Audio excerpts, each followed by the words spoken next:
Hey everyone, आज है 30 जुलाई 2025 और धरती ने हमें फिर याद दिलाया कि वो कितनी पावरफुल हो सकती है। आज सुबह सुबह रशिया के दूर दराज कामचटका इलाके में एक बहुत बड़ा भूकंप आया, जिसकी तीव्रता रिक्टर स्केल पर 8.8 थी। ये कोई मामूली भूकंप नहीं था, ये अब तक के सबसे स्ट्रॉन्ग भूकंपों में से एक है और इसने पूरे पैसिफिक में सचमुच और वैसे भी शॉकवेव्स भेज दी। चलो देखते हैं कि आखिर हुआ क्या, कौन कौन अफेक्ट हुए और क्यों ये घटना हिस्ट्री बना रही है। तो ये कहां आया? इसका एपिसेंटर पेट्रोपाव्लोव्स्क कामचटस्की से करीब 130 किलोमीटर साउथ ईस्ट में था, जो रशिया के सुदूर पूर्व में है। भूकंप कम गहरा था, सिर्फ 19 किलोमीटर की गहराई पर, जिसका मतलब है कि झटके और भी तेज थे। बिल्डिंग्स हिल गईं, अलार्म बजने लगे और पूरे इलाके में दहशत फैल गई।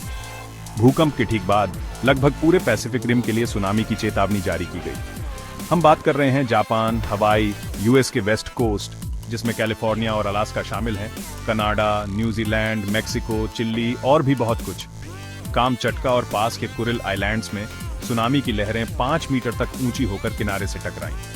तो कितना नुकसान हुआ? रशिया में कई बिल्डिंग्स जोर से हिलीं, सेवेरोकुरिल्स्क में बाढ़ से एक किंडरगार्टन को नुकसान हुआ और कुछ लोग घायल हुए, लेकिन अभी तक कोई मौत नहीं हुई है। जापान में हजारों लोगों को कोस्टल एरिया से निकाला गया। फुकुशिमा के न्यूक्लियर प्लांट को एहतियात के तौर पर खाली कर दिया गया और दुखद रूप से सुरक्षित जगह भागने की आपाधापी में एक महिला की कार एक्सीडेंट में मौत हो गई। हवाई में कोस्टल टाउन को खाली करने का आदेश दिया गया। लहरें 5 फीट तक ऊंची पहुंची और कुछ घंटों के लिए एयरपोर्ट और होटल बंद हो गए। एक्सपर्ट्स चेतावनी दे रहे हैं कि आने वाले दिनों में आफ्टर शॉक्स शायद 7.5 की तीव्रता तक अभी भी आ सकते हैं। इसलिए पैसिफिक कोस्ट के किनारे रहने वाले सभी लोगों को अलर्ट रहने की जरूरत है। अब ये भूकंप हिस्ट्री में कैसे खड़ा होता है? 8.8 की तीव्रता के साथ ये कामचटका भूकंप अब तक के टॉप 10 सबसे पावरफुल भूकंपों में शामिल हो सकता है। तुलना के लिए 1960 का चिल्ली भूकंप सबसे बड़ा अब तक का 9.5 था और इसमें 1600 से ज्यादा लोग मारे गए थे। 2004 के इंडोनेशिया भूकंप और सुनामी में 230,000 से ज्यादा लोग मारे गए थे। कामचटका में खुद 1952 में 9.0 का भूकंप आया था, लेकिन वहां कम लोग रहते थे, इसलिए नुकसान कम हुआ था। हालांकि 2025 के भूकंप ने आधी दुनिया में सुनामी की चेतावनी जारी की और तेजी से लोगों को निकालने की वजह से जान का नुकसान कम से कम हुआ है अभी तक।